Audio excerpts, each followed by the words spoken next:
Well, we've had two clipper systems this week. One was farther north, another one right through the Twin Cities this morning. But we're watching two more bigger storm systems. One comes in tomorrow night and another potentially for next week.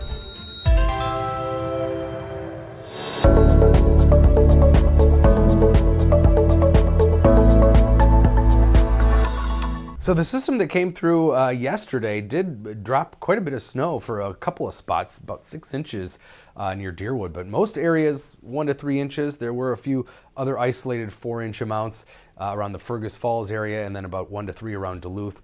This morning's clipper a little further south in the track. And that's indicative of the colder temperatures a little further south too. So these things have been right between the colder and warmer air. About an inch or two up around St. Cloud and through central Minnesota, and then generally less than an inch around most of the Twin Cities metro area. But again, some of those northern suburbs seeing a little bit more. But yeah, riding right along the edge of this very cold air. The low temperatures this morning were pretty impressive. Or not so much, depending on how you look at it. But 27 below is where Halleck ended up. This was the low temperature up through 6 a.m., which gets reported every 12 hours, but lots of 20s below zero in northwestern Minnesota, while the rest of us were in the teens and even low 20s above zero in southeastern Minnesota. So the clipper from this morning is gone. We've got sunshine. You can see that fresh white snow cover from space and a mostly frozen Lake Mille Lacs with the snow cover on top of the ice there too. And we're watching this next system that comes in tomorrow night. This is the one that's been marching a little bit north. Models now seem to have the track pretty well set, but right now it's this spin over Nevada. It's going to be coming over the Rockies, and already by late tomorrow we're going to see the first bands of precip move into southwestern Minnesota. Could be a wintry mix to start with snow tomorrow night, and then reaching the Twin Cities area probably late tomorrow night into the early morning hours Friday. So this is mainly going to be an overnight Thursday night and Friday morning snowfall. There are some variations though in terms of snow totals. The American model a little high at 3 to 4 inches for us with the heavier amounts to the south. The other models though do keep it a little bit further south, and the European model, latest European model, keeps all the snow pretty much south of the Twin Cities.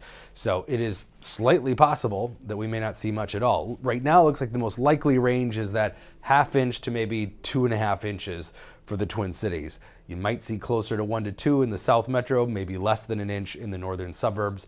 But then we're watching this really big storm for next week. This is going to be a monster for somebody in the central U.S. Right now, it's in the North Pacific. This was over Japan a couple of days ago. So this general disturbance will be making its way across Alaska and then hitting the west coast over the weekend and then really deepening. So this is looking at the upper levels of the atmosphere, this upper low really digging in, really filling in here across the southwest, and then lined up just right to give us a potentially large storm here in the upper Midwest. Plenty of moisture too. This is precipitable water.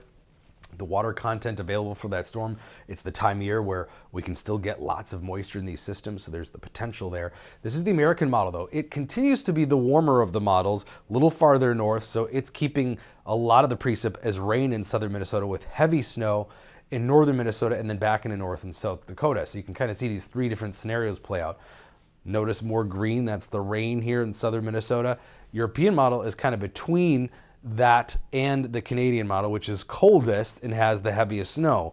And that's why it also gives us the most snowfall. Big bullseye of heavy wet snow across Minnesota. And then the European model, again, kind of in between. But either way, you can see somewhere in the upper Midwest gets nailed next week. And this is going to be a wet, heavy snow because temperatures are going to be fairly warm in the 30s. So not that dry, fluffy, powdery stuff, but that concrete. Yeah, the heavy stuff to lift and move away. Cold today, or coldest day of the week, I should say, teens, but nothing like northern Minnesota. Again, these huge contrasts. We'll have another chilly night tonight. May drop down to 9, but in the Twin Cities, we might just stay at 10 or above. But either way, milder tomorrow, 31. We'll see snow showers move in tomorrow night. Again, the Twin Cities really on the northern edge of that snow. We'll wrap up late morning, midday Friday, and then a mild weekend, maybe another shot of some snow showers Saturday, but then our focus really will turn towards next week, Tuesday, as that bigger storm brings either rain or snow or maybe even both to Minnesota.